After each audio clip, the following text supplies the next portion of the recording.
Hi, everybody. All right. Oh. Hello. Hello. Oh, there's some friendly faces here. Faces I know. Hi, Abby. Hi. You okay? Hi, Tammy. Hello, Claire and Amy and Rachel and Sandra and Sarah and Donna. And another Rachel and a Ruth and Elizabeth. Martin, Fiona. Lovely to see you. Hello. Hello. Hello. I had a bit of problem connecting, but I think I went on too early. That was the thing. Yeah, it might have been us. We had to keep hopping out and in again to change settings and things. We're just keeping you on your toes, Liz. Oh, it is indeed. Hi, everyone. Hello. Hello. Hello. Hello. Lovely to see your faces. Hi, Alice. Hello, just to let you know, Donna's going to join in a few minutes. Okay. Thanks. Is she joining? Is she going to sit with you, or is she joining on a different Another screen? Yeah. Another screen box. So she might be in the waiting room. Okay. Sandra and Martin, are you able to put your cameras on so we can see your faces? Struggling with my camera. I don't know why. It's the first time it's failed on me. Oh dear. I just, I keep clicking on it and it's not working. I don't know why. I'm just getting a message saying, please select another video camera in settings. Well, I can't because I've only got one. Took on the top of my PC screen. It's not failed before, but obviously it's decided to now. So. Oh well. So sorry about that. That's okay. Never mind. It's all right. Okay, let's turn that off. Okay, I think we might start. And yeah, I think we're good to go. Anyone who's joining can just join us, can't they? So yeah, really lovely to see you all. I think, you know, what I'd like to do to begin with, before I even introduce myself, is just to kind of find out where is everybody geographically. Where are you? But if you can use the chat box and just type in where you are, it'd be nice to see where everyone's from. I'm just nosy, really. Oh, look, Newquay, Shaftesbury, Portsmouth, sunny Bodmin from down there, Southampton, Walsall and West Midlands, but working Birmingham, Solihull, windy Lancashire, that's Abby, North Gourley between Ringwood and Fordington Bridge. Do you know what? I haven't a clue where that is. I'm going to have to look it up. Bournemouth. Oh, fantastic. That's great. So we're all up and down the country. That's lovely. I bet we've got all sorts of different types of weather. Has anyone got some sun? Anyone? Oh, yeah, Liz has got sun. Rachel, you've got sun? Amazing. Fantastic. Okay, and then I'm going to ask you another question. So I'm going to ask you where you work. So where are you working? And what I mean where you're working is like, let's be specific. So are you working in a care home environment? Do you work in a hospital? Do you work in the community? Just give me a bit of an idea about where you are.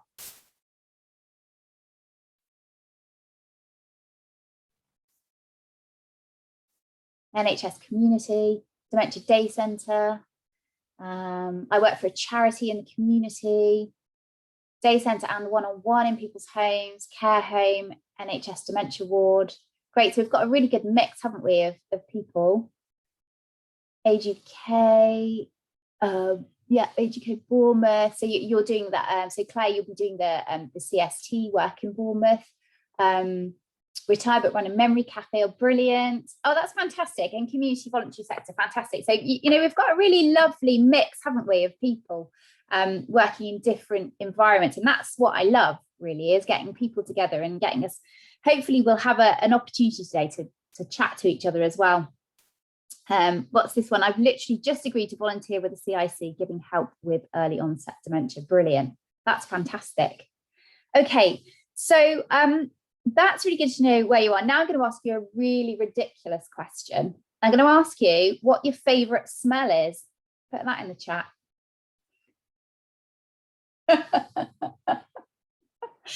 Brilliant. Lavender, rose, jasmine, steam train. Oh, that's nice. Freshly cut grass. You know, that's one of my favorites.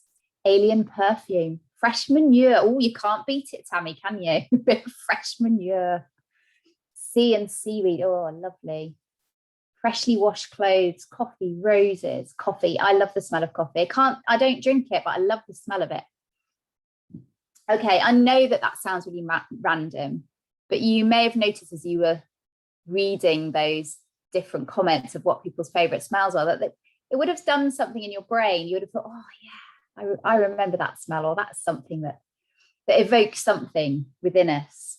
Okay, and then finally, I'm going to ask you if what's your most treasured item? So imagine that there was a fire and you had to save one thing. Obviously not humans, they're all fine. What would you save? What's your most treasured item? The dog. Oh, dogs don't count either. I want an inanimate object on my mobile phone. Brilliant, Abby. Oh, my son's cuddly toy. Oh, yeah. Mobile phone for my photos. That's a good reason to have your mobile phone. My food blender. I love it, Rachel. My daughter's cuddly toy. Fiddle. Well, as in a violin fiddle, Caitlin. Yeah, amazing. My diaries, my dad's watch, a painting. Yeah. So, you know, already I'm starting to get to know you, and I haven't even introduced myself. I know some of you know me anyway. That charm bracelet that I had when I was 7. This stuff's really important, isn't it? This is the stuff that makes us who we are, the stuff that we put so much importance onto. And there is a reason why I'm going through all this, because it's important when we're planning. It's important when we are planning a group, because knowing the people in our group, just little things like this, we can bring into the group, which creates amazing engagement. So if we know that somebody's favorite smell, for example, is cut grass, so I don't know why I picked that one. That's actually quite tricky. I guess you could have cut grass in a jar, but there are, of course, always creative ways that we can bring in these things, and that it really helps people to engage in the group. So that's why I was asking you some really bizarre questions. And I think in our roles, we need to be prepared to ask really bizarre questions sometimes, and go down those routes of strange conversations, because it really helps us build a picture and create really captivating sessions that people just want to be a part of. I'll just quickly introduce myself. I know quite a lot of you actually, I know, and I've had the joy of having one-to-one conversations with. But for anybody who doesn't know me, I'm the co-founder of Memory Matters, which I run with my sister-in-law, Kate. The story is that we're both nurses. We were both very frustrated with what was available for people living with dementia. In particular, the sort of therapeutic offer back 10 years ago was very sparse. And so we started Memory Matters, and we run all sorts of things, but, you know, training is quite a lot of what we do, but also cognitive stimulation therapy. And our main reason for our existence really is to help people living with dementia to thrive. And we do that in many ways, but we're really, really strong on working with other organisations and other individuals to really skill them up and help them in any way that we can to be able to provide really good quality cognitive stimulation therapy. And that's kind of what we're going to talk about today. Now, if you don't provide CST, please don't worry about that, because I've created the session today using the cognitive stimulation therapy principles. And if you've never come across them before, then that doesn't really matter. You will learn today kind of how to use them to create your groups. And if you have, and if you're running CST a lot, and then this will be a really good refresher.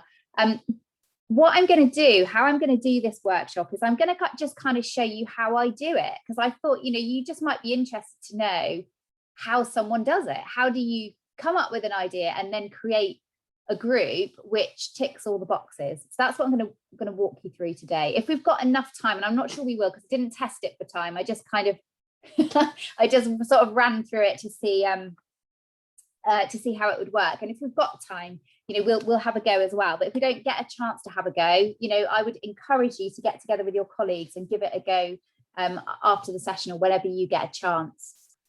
So I'm going to share my screen, all being well.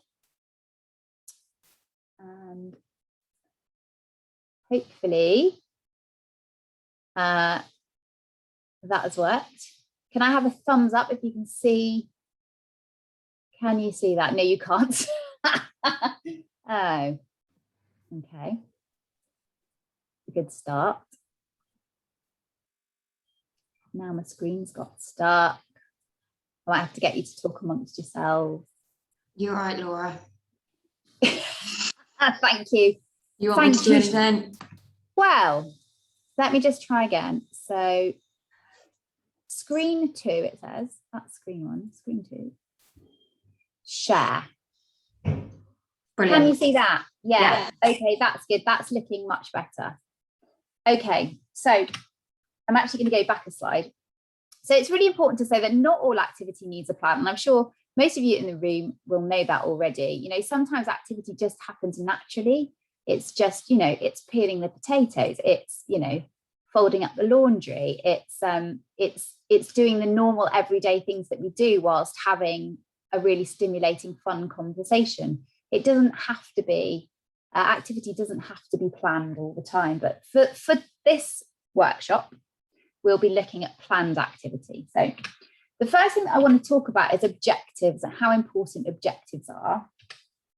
So if we don't know what our objectives are, we don't really know why we're doing the group.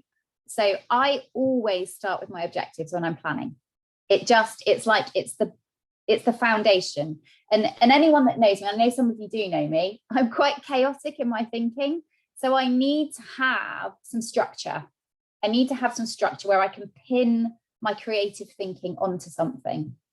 So my objectives are really, really important. So the objectives that I'm about to show you, it's a lot of words, don't panic.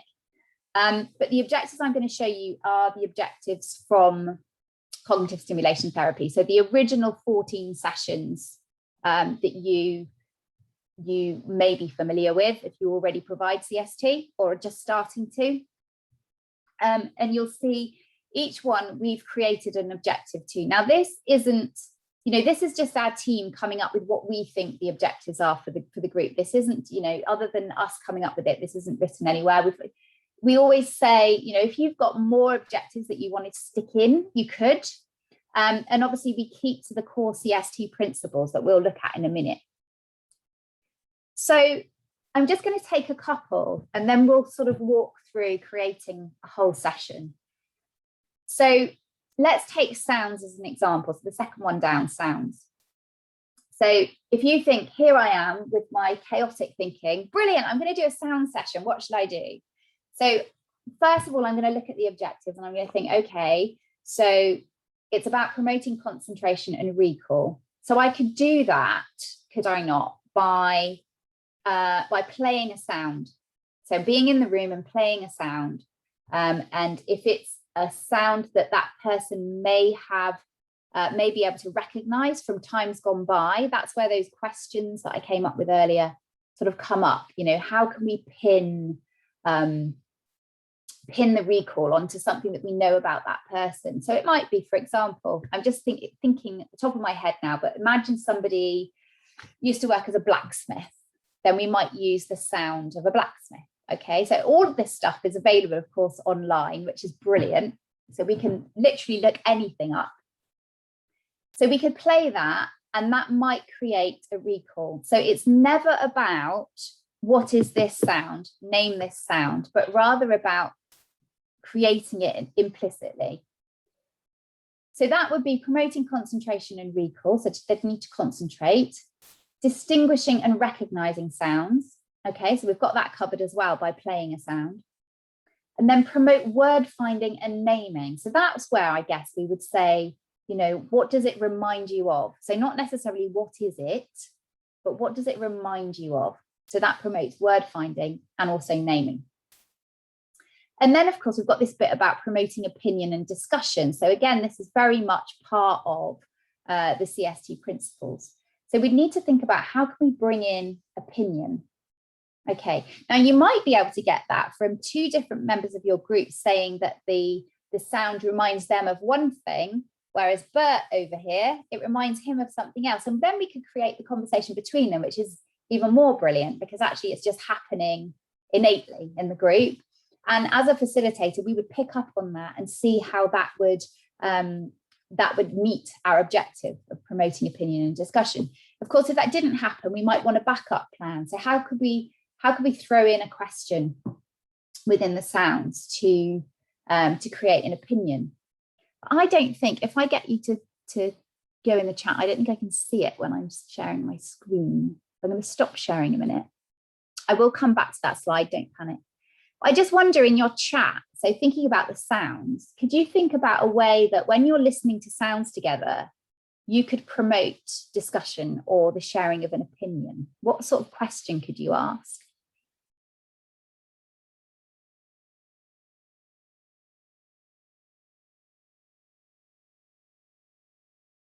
Lots of thinking going on.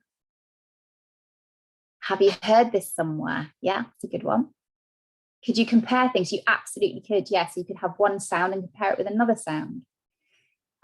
With that one, the comparing, you could also, so that's another really good idea, is that you could use the word finding and the naming to compare how you would describe the sound. Is it a hard sound or a soft sound? Is it a fuzzy sound? What kind of scenario or place may you hear sounds like this? Yeah, great question. Where might you see a steam train? Brilliant idea. Yeah, so you've used the sound and then you've created another sense completely. You know, where would you see the steam train? What instruments do you think are being played in this song? Yeah, great. Yeah. Does it remind you of being with someone? That's lovely. Does this sound remind you of something? Yeah, lovely open-ended question. Yeah, such fantastic questions. These are such CST-friendly questions. Well done. Okay, that's good. So I'm just going to share my screen again with my fingers crossed. Yeah, we're good.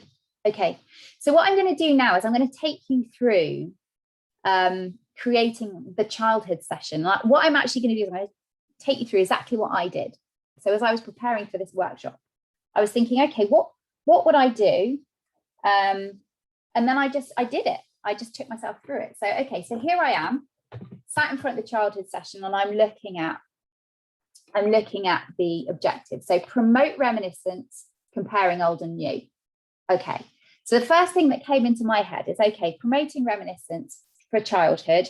How about nursery rhymes? Because nursery rhymes, we visit them when we're a child. If we become a parent, we visit them again. And then again, if we become a grandparent. So that's 3 times in our life we've embedded these rhymes, if you like. And also the other thing is that we know that the right hand side of the brain is part of the brain where that rhyme is retained. And we know that particularly in Alzheimer's, it's the latest part of the brain to be affected. So actually, if I think about this for me feels like this could be a really successful session, right? So we're going to use nursery rhymes. So that promotes reminiscence. And then we think about comparing old and new. So the first thing that I thought about, so I'm going to completely take you through my thought process. So the first thing that I thought about was, okay, what about looking at nursery rhymes and the books that nursery rhymes appear in? So I happen to have, and we've got lots of props at Merry Masters, but these are actually props that were around my house because I'm working from home at the moment. But I found an old book. So I was thinking, okay, well, look at the illustrations in a book. I don't even know what year this book is. 1937. Okay. So having a look at the illustrations from a book that has nursery rhymes in it from 1937. And then I also found one, got a lot of stuff in my house, it seems. This is after a declutter as well. And then this one is from the 1960s. So again, we've got, the illustrations from there that we could look at. We could compare how illustrations or children's illustrations have changed through the years. And then I've got one of my daughter's books, which is a very modern book. And this could create some really good conversation around how illustrations have changed for children over the years, and also comparing what things are the same. So I think one of the things that I noticed was that noses in children's books, whether that's in the 1930s or modern noses in children's books, always seem to be quite large. So, you know, that's quite an interesting sort of compare and contrast. However, what I realized was I was going on a bit of a tangent because I kind of moved away from my idea of the actual nursery rhyme. So that's certainly something that we could talk about in the group, that kind of pull my thinking back into the nursery rhyme and comparing old and new. And so I got onto Google and I wondered about, okay, so I've got a book full of nursery rhymes here.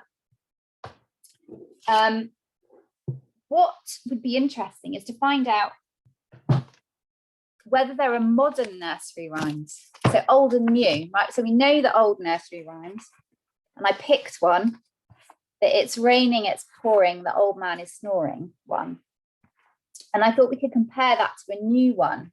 So I got onto Google and I thought, okay, are there such things as new nursery rhymes? Apparently there is. But they're not new. We're talking sort of 1950s is the newest of the nursery rhymes. And it was I Can Sing a Rainbow is apparently a new nursery rhyme. So what I found out was that it was written by Arthur Miller and became popular when Peggy Lee sang it in 1955 in the musical Pete Kelly's Blues. So I thought actually that would be a really nice thing to pop into a session. And of course we can find a clip as well. So I won't play you the clip, but there is a clip of Peggy Lee singing I Can Sing a Rainbow. So I thought this would be a really nice conversation to have in the childhood where we're comparing old and new. So we look at an old nursery rhyme and a new one. What's different? What's the same about them? What makes a good nursery rhyme? So coming back to this stimulating memory and recalling implicitly, well, I'm doing that. So there's the tick there because I'm stimulating memory by using an old nursery rhyme that people would have used. And can you see my screen, by the way? Yeah. Okay. Thank you, Shania. Got Shania nodding. So I'm still looking at the childhood line here. Okay. So stimulating memory and then recalling implicitly. So to recall implicitly, again, I'm not going to ask those factual questions. I'm going to just give them a couple of lines. So I'll say, it's raining, it's pouring. And then we'll hand it over and see what happens. And the brain should just kick in because that rhythm and rhyme will just be there. If it isn't, of course, we'll give them a bit more. The old man is, and that's how we would do the session. So that's how we're using recall implicitly. And then the next objective is promote the strength of long-term memory. Well, we're doing that, aren't we, again, because we're using memories, or we're using rhyme and nursery rhymes from their past, their long-term memory. So it should be quite easy or not too tricky to recall. And recognition and naming. So we could ask what the title of the nursery rhyme might be. We can the other thing that we could do that I thought would be great is creating our own nursery rhyme. Okay, so if we come together and create our own nursery rhyme, we are doing the naming. I'm going to come on to in a minute some of the key principles of where creating a new nursery rhyme would fit in as well. And then finally, promotion of opinions and discussions. So again, it's the same thing that we looked at, wasn't it, with the sounds? Like, how do we promote opinions, the sharing of opinions, and how do we promote discussion around the nursery rhyme? So I'm going to stop sharing again and get some interaction. Is everyone having their lunch while they're doing this as well? This lunch and learn? No lunches. Claire, are you having your lunch? Was that a thumbs up? No. Has everyone had lunch? Yeah, you all had lunch. Good. Okay, so back in the chat then. So I want to ask you, with the childhood session that we've just talked about, and I haven't finished, but at this point, how would you promote opinions and discussions if we're talking about the nursery rhymes? So let's talk about Let's use this very nursery rhyme. It's raining, it's pouring, the old man is snoring. He went to bed and bumped his head and couldn't get up in the morning. So what sorts of questions could we ask that would create this sharing of opinions?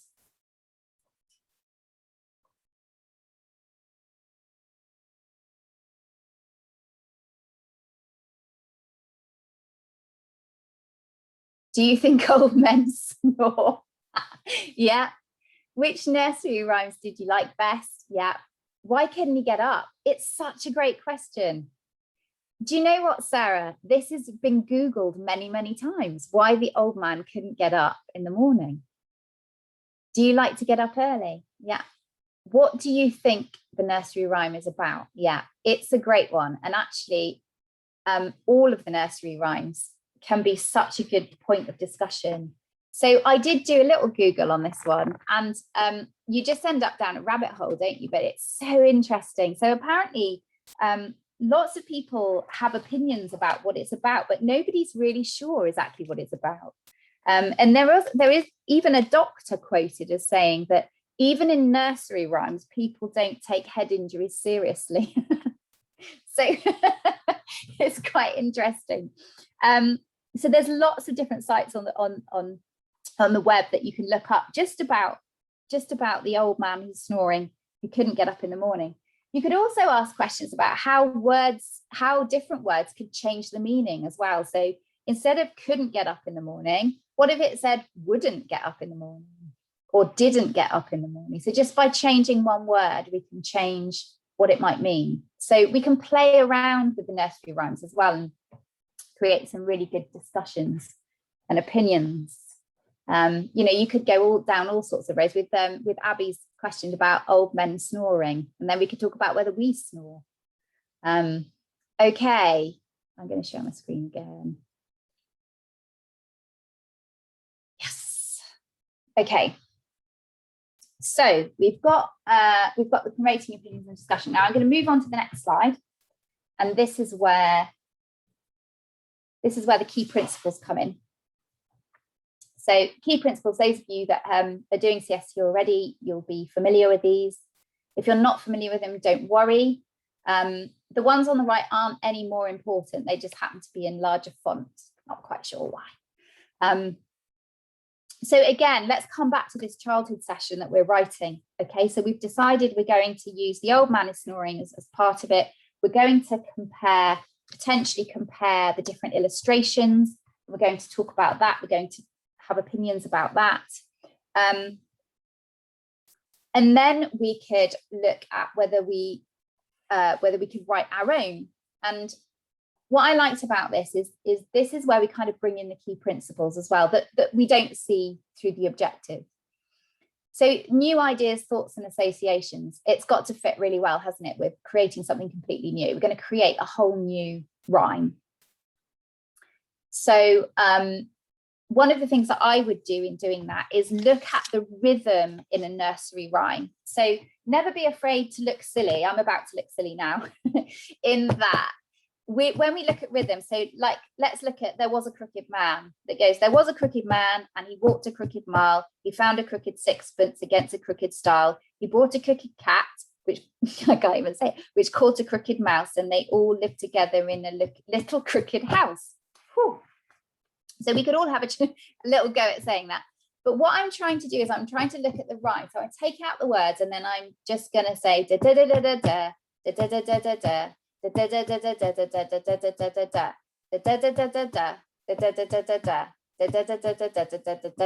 da.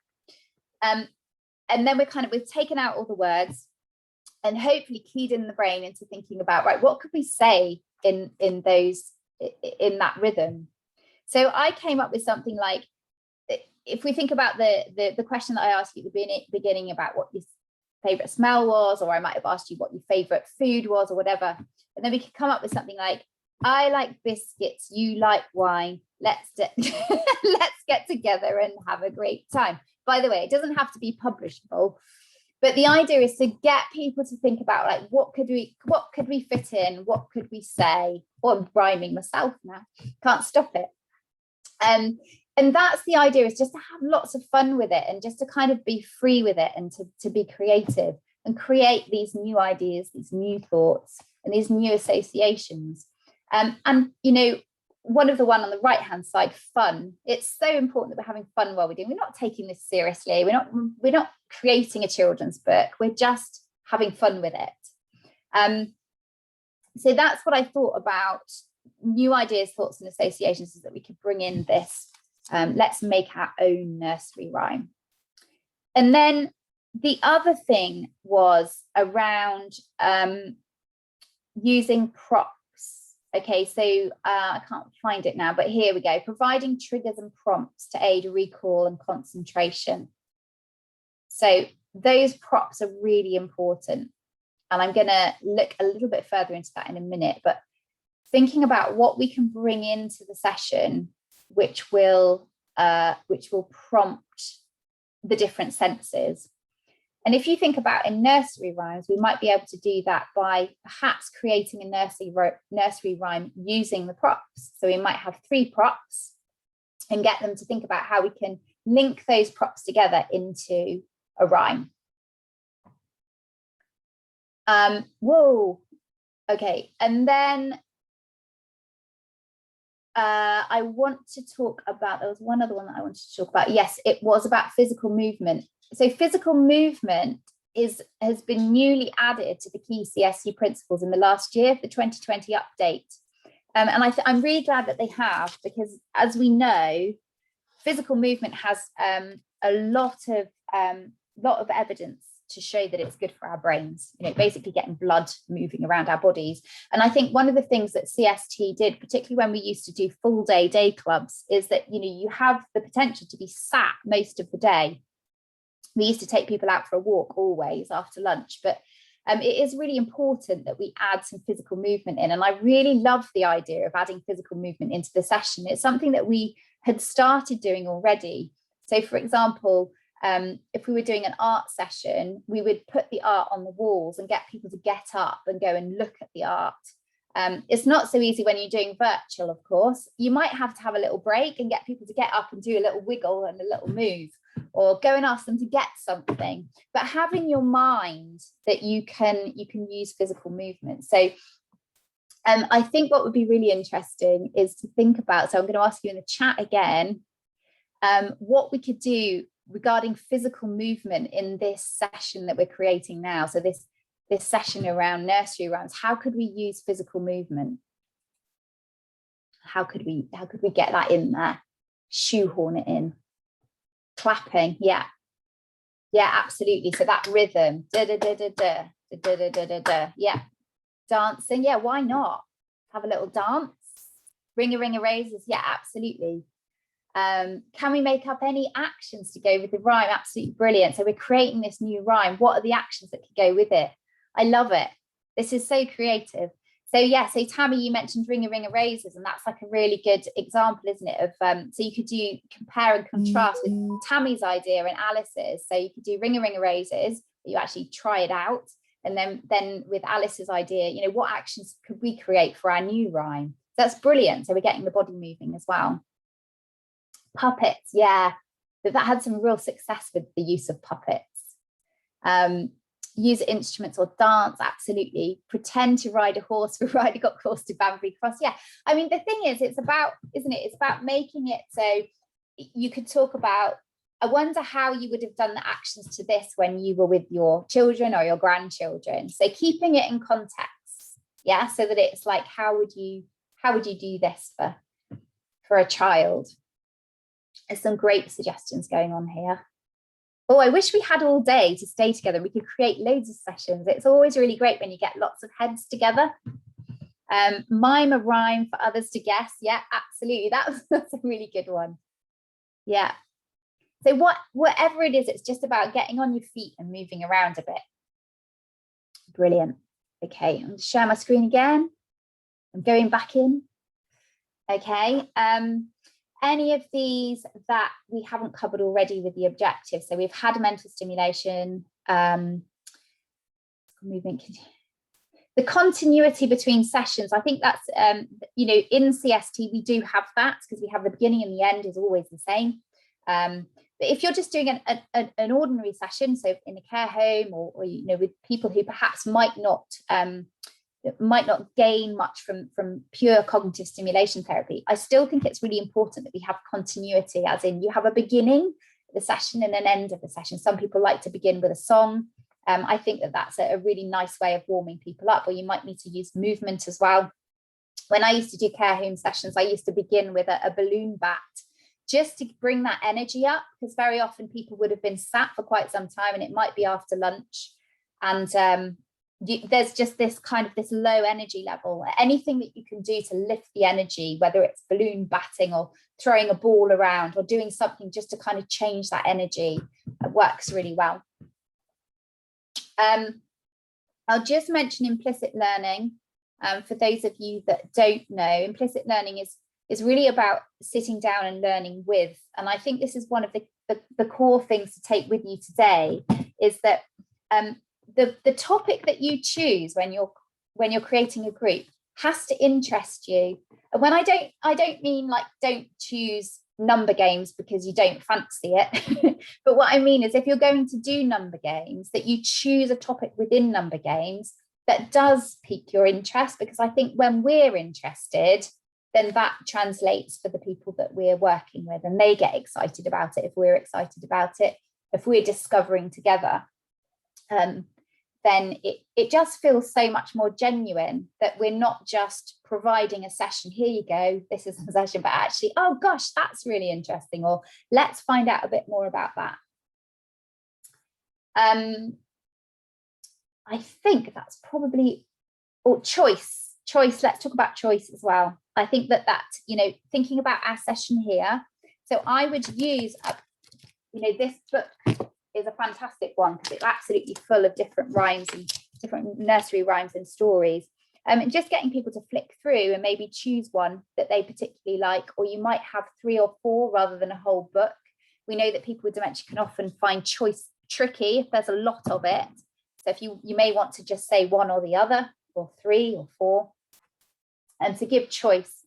And maximizing potential, I'd like to talk about as well. So you may have people in your group who, you might have a mixed ability group as an example. So you might want to use somebody to read for you. If they're good and they're strong at reading and they're confident at reading, they might want to read the rhymes, whereas others may just want to listen. Some may not want to be part of the conversation, but might very much enjoy saying the rhymes.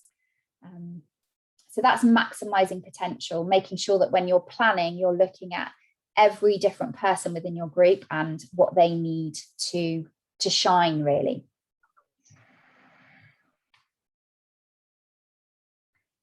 So I mentioned props already, and I think props are such an important part, and obviously at the moment it's really difficult, isn't it, in the COVID times that we're in, that props can't be handed around like you would normally have them handed around, but that doesn't mean we can't use them, particularly if we can use props that are cheapish, that you can have, like for example this apple here, or a piece of fruit or something. I wondered whether in this session this hypothetical session that we're planning now with the childhood one, whether we could use some props and then get the people to use the props to create the nursery rhyme. So you might want things that you can smell, things that you can taste, touch, hold on to, and then describe them or create a poem that way. I'm going to stop sharing again. I don't like the fact I can't see you when I'm sharing my screen. I'm imagining that you've all gone to sleep. Okay, so in the chat, think about the sorts of props. So what sorts of props could you bring in if we were doing a childhood session and we were creating this nursery rhyme? What sorts of props could you use? Think about all the senses as well. Could you bring taste in and smell? Flowers, yeah, flowers are always a good one. Balls, hula hoops, yeah, old toys, candles, Vinegar and brown paper, I love it. Vegetables. What's the thinking, Rachel, with the vegetables? Love it. A big, enormous turnip. Toys, yeah. And a great one is the comparing old toys and new toys. So still thinking about along the line of the nursery rhymes. So think about what sort of props would be specific to nursery rhymes. So like vinegar and brown paper, spider. Yeah. So Rachel, Kriak's reaction to smell and feel. Yeah, absolutely. Your vegetables. Love it. Yeah. I guess we get curds and whey. Curds and whey. Yeah, that's really interesting. See, that's already piqued my attention. Curds and whey. Wet weather gear or sunny weather items. Yeah. Pale. Yeah. Animal toys. Yeah. So you can see there's a bit of a theme coming on. So we could actually, couldn't we, bring in some certain things and then think about what's the nursery rhyme that this reminds you of. The vinegar and brown paper is really interesting. What would that have been used for? Why vinegar and brown paper? We could do some Googling around that. It's quite interesting. Interesting items of clothing, egg for Humpty Dumpty. Love it. Yeah. And that could create all sorts of discussion around decorating eggs. And if you ever blown eggs, we did that as kids, or you blow eggs, they're really fragile, and then paint them. Great, there's some really good suggestions in there. Pictures of different weather. Yeah. Rain, rain, go away, come again another day. Yeah. Toy soldiers. Love it. Yeah, there's some really good suggestions. Yeah, it gets me really excited. Lots of different things that you can do. And I really do believe that there are so many things that you can do just under one section of the CST principles. And that's why I really like working to the structure of CST, because you've got your 14 sessions and then you just need to come up with something that fits under the different things, and which, you know, where the objectives come in really handy to be able to tie you into that. Make rain hats out of paper, like it. Yeah. It's just there's so much you can do. All right, I'm going to share my screen again, and we're just going to talk about content connection. So content connection, what I mean by this is, you know, we can create an amazing group. We can create something that we think is absolutely phenomenal and brilliant. But if it doesn't connect the people that we're working with, then it's not going to capture their imagination as much as it is us. So that's where those keywords, key places, sounds, music, smells come in. So that's where knowing our people is so important. So I think that's one of the key things really, is know your people, know what words or phrases that they use so you can bring it in. I used to nurse this lady, and she used to greet me every day with "how now?" And I used to love it. How now? I still think of her now. And it's like, you know, if I was creating a group, then I would want to bring that phrase within it. So if I wanted to create a nursery rhyme, I'd put that phrase in it. So it just piques the interest of, oh, what, you know, what's this about? This is recognizable. The same with key places. If you know that somebody's from a particular place in Scotland, then you can use that when you're planning your group.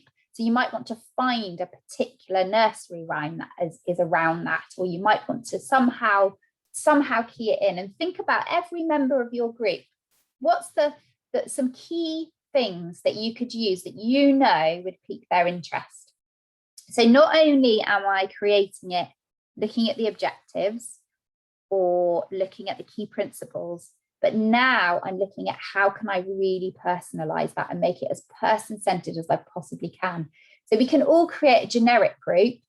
And this is the bit when, you know, if you work with Memory Matters in our fellowship or our training, then you'll know that we can provide sessions for you, but there's that extra step that you have to do in terms of making it as person-centered as possible. And we can't do that because we don't know your people.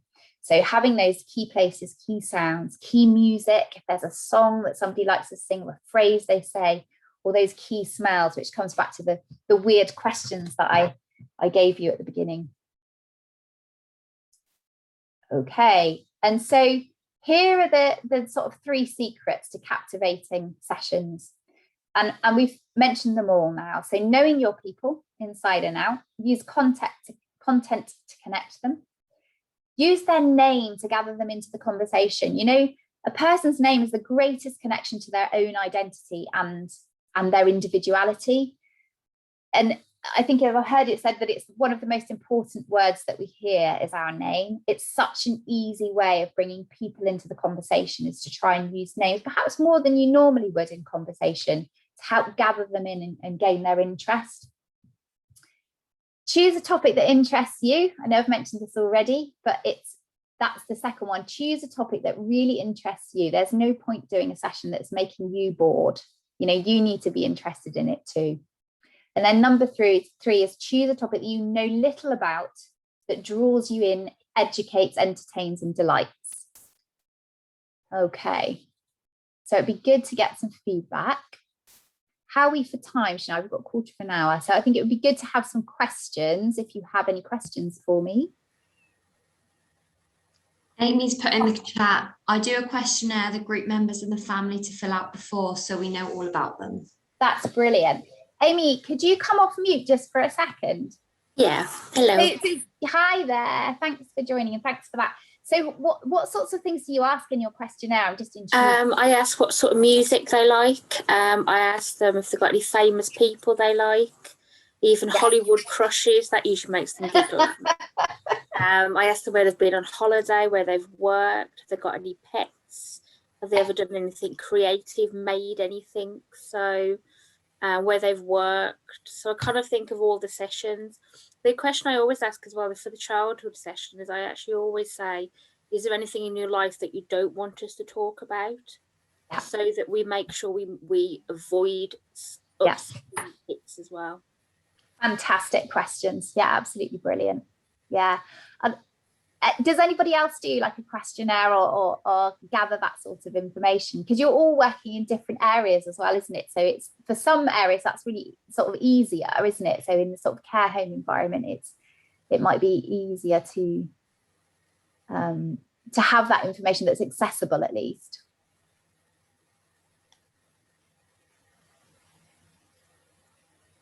Yeah. So is someone typing?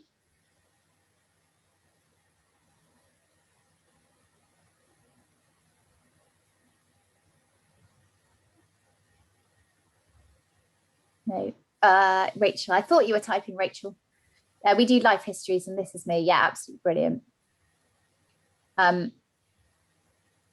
It's just so important, isn't it? Life history is so important to know about people. And like you said, Amy, I think it's such a good a point to make about what you need to avoid as well. You know, some things that, and the other thing is that you will stumble across these things sometimes unknowingly or unwittingly. I know that I say in my CST training that you know, I always remember doing a sound session, and you know, it's a sound session. We were just doing music, listening to music, and one particular track that we played was really upsetting for one of the individuals in the group, and none of us could have seen that coming necessarily. That, you know, wasn't covered in anything that we'd sort of looked for before, but actually it was okay. It was okay. And you know, we that's why you have a co-facilitator, isn't it? So that if somebody does become upset, that they can have that one-to-one time. But she didn't actually want it. She wanted to stay in the group, and the group held her. And you know, she said she wanted to listen to the whole song, which is fine. And she kind of wept her way through it. And the rest of the group really bonded that day. There was something really beautiful that happened, and I'll always remember that. And you know, you sometimes it will come out of the blue, and you won't see it coming. Okay, we have a contact information form to make sure volunteers know who they're working with. We use this for group work as well. Yeah. It's just knowing those little things, isn't it? It's like I said, you can be we can create generic groups, but it's not the same, is it, as when we can really, really engage people, really understand who they are and what they're interested in. Brilliant. We had a little go with giving, well, our clients offering nicknames for each other, and it would depend on what they like and stuff like that. So one of our clients who likes football, and he's called David, has a nickname of David Beckham. No. That's great.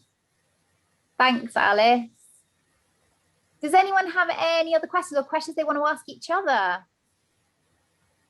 Liz?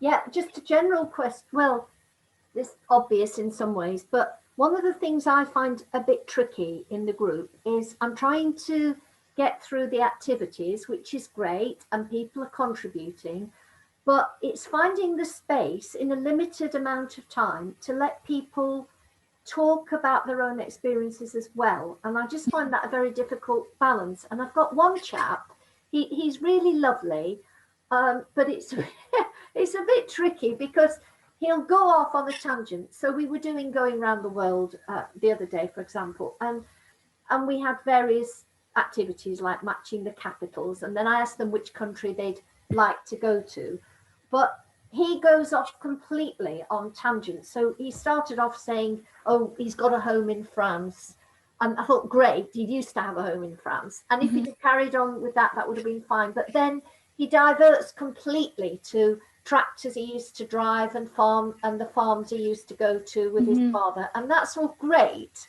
but it's a really difficult balance sometimes, isn't it? Like, we want to get through our session because we want to cognitively stimulate them and develop them and help them, but you don't want to cut off people, do you? I just wonder if you've got any tips for how to manage that, because I do say after a little bit, well, you know, perhaps we'll have time to talk about that later, Russell, but we'll press on with this now for a minute while we're talking. But it's difficult because they want to talk about their own, I don't know if other people find that, they want to talk about their own things as well as the stuff we're doing.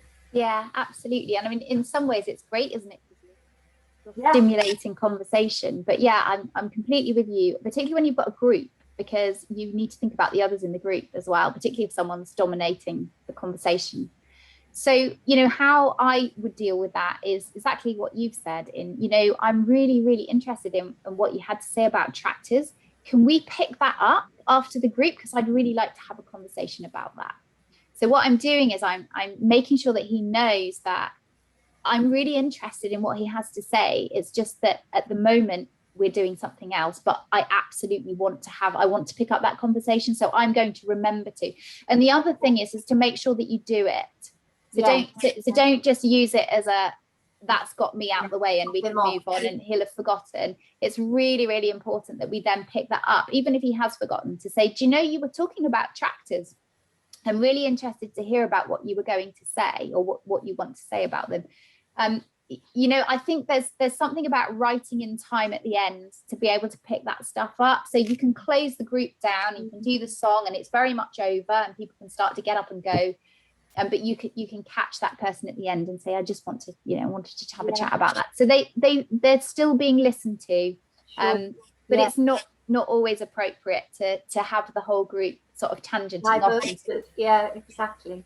It's very short. I find the group, we have one session and it is an hour, but by the time they've come in, had their drink and biscuit, and we need to get through, you know, the usual structure and then the topic of, I don't know what other people find, but I could do with at least another 15 minutes, but we've got to think about their concentration. But it's quite a lot to get through, isn't it? If you're following the structure.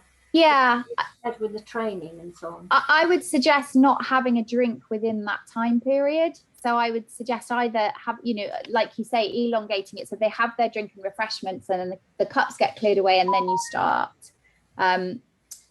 Because it is such a short session. CST is a short session unless you kind of put it, you know, sort of in a day club arena where you've got that session that sort of starts and ends. But so do people just come for the hour, Liz? Yeah, but by the time we've done a bit on, you know, the orientation and the song and the news events. Yeah. And, and then you get onto the word game and the top. Yeah. It just goes. It's pacey. It is really pacey. Mm. There's a few people in the chat here that said that they do it in 2 hours. The only difficulty with doing it in 2 hours is the concentration levels. So if you're sort of continuing to do the CST session, what I would suggest the best way to do it is to do it in 2 hours, but to have refreshments and make that refreshment, then have your session and then have refreshments afterwards. Or but yeah, I think it does make sense, particularly if people are traveling in, for it to be longer than 1 hour. I think so. Thank you. You're welcome. Any other things that people want to bring up?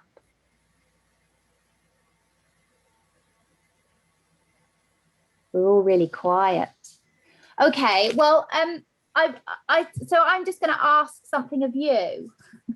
I'm going to ask 2 things of you, actually.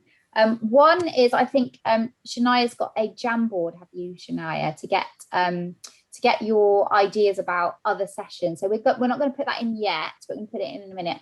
One of the questions that I want to ask you is, would you be happy for me to tell you about our fellowship or about what we have to offer to help organisations and individuals going forward?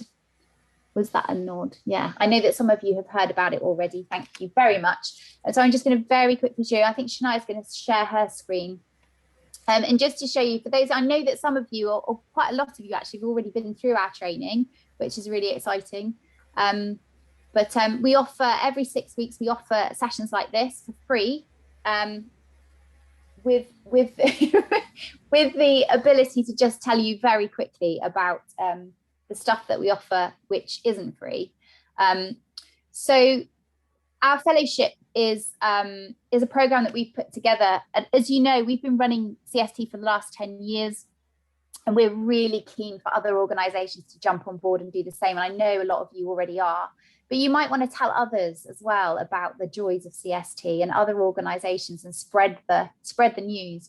But basically, our fellowship is essentially us working with you in a very small group. We meet every Monday for an hour and a half, and we, just a bit like we've done this morning, we sort of take different topics and we work on them together. The fellowship is 6 months. So we'll be seeing you every week for 6 months, but not just that every week for 6 months, but you'll also have access to a virtual VIP group where you'll be able to talk to other CST practitioners. You have lifetime access to our fellowship portal, which has literally everything that we have ever produced in the last 10 years, from session plans right the way through to templates, letters, forms, toolbox of resources, everything that you need to either run sessions or to run day clubs, or however you want to do the CST, whether you want it in just an hour, whether you want to do a whole day and have CST within it. We've got ready to run sessions, help with marketing. We've been through the mill with all of this in terms of the best way to market it, the best way to get referrals, and how to get those relationships so that you get referrals coming through to your groups. And then on top of all that, the fellows will also observe each other. So you get that peer observation feedback. So you get to see someone else's group and give feedback, and we'll teach you how to do that. And they also will come and peer observe your group as well. We'll give you social business support. We've heard from a lot of people that they want to start their own CIC, just like Kate and I did 10 years ago, and we can give you all of the help that you need to be able to start your own social business and find you the right structure to do that. And also, you may or may not know that I'm a mindset coach as well. So we use personal development support as well that you have access to. And also the marvelous support of my co-founder, Kate, who gives business support too. And then we can help with funding and bids and everything else too. So that's in a nutshell, that's our fellowship. That's my little plug really to do it. My little plug for you all to do at the end. And if you know of anybody who might be interested, do let them know. Our intention with the fellowship is to just help you get to a point where you've got a really good sustainable project which can continue. What we know is that lots of projects can start with a bit of funding and then they have to stop again. We want to get to a place where people with dementia can access CST in every town and village across the UK. It's really, really important. It's in the NICE guidelines. Everybody should have it. So we're just asking people to come together with us and become part of our fellowship to really have strength in numbers, really, to make changes. So my final thing is that it would be really good to know what sorts of things you would like me to do on these 6 weekly workshops. I want to be able to provide you with whatever you want for free, and I will continue to do it. So it would be really lovely to get some feedback from you in terms of what would you really like to know? What are your big burning questions? So Shania, I think, is going to stick a link. Can I just say about the CST Facebook group? Do you want to mention that? Yes. Do you want to mention that? Do you want to mention it or shall I mention it? You mention it. Go on. I'll get the link. All right, you get the link. Yeah, if you're not already in our CST Facebook group, Shania's going to pop the link in now. Please join. It's a really great community of cognitive stimulation therapy facilitators. And we share lots of things in there. We've got lots of active members now who are sharing their sessions as well. And feel free to share yours in there. So that's the link. So get on there and join. And obviously you'll hear first of the workshops as well, what workshops we've got coming up in there. And then the second link that Shania's put in is the Jamboard link. So if you just follow that link, you'll get taken to a Jamboard and you'll be able to create. I'll just share my screen and show you what it looks like, just in case. Here we go. So what you'll be able to do, you should be able to see that, is on the left-hand corner, you'll see this little sticky note here. If you just click on the sticky note, and then you can write on it, and then save, and it will just pop itself on the page. So you can write whatever you want on there. So you can give us some feedback if you want to, or you can tell us exactly what you want to learn next, and I will make sure that we do that. And then Shania, when we're ready in 6 weeks' time, we'll let you know.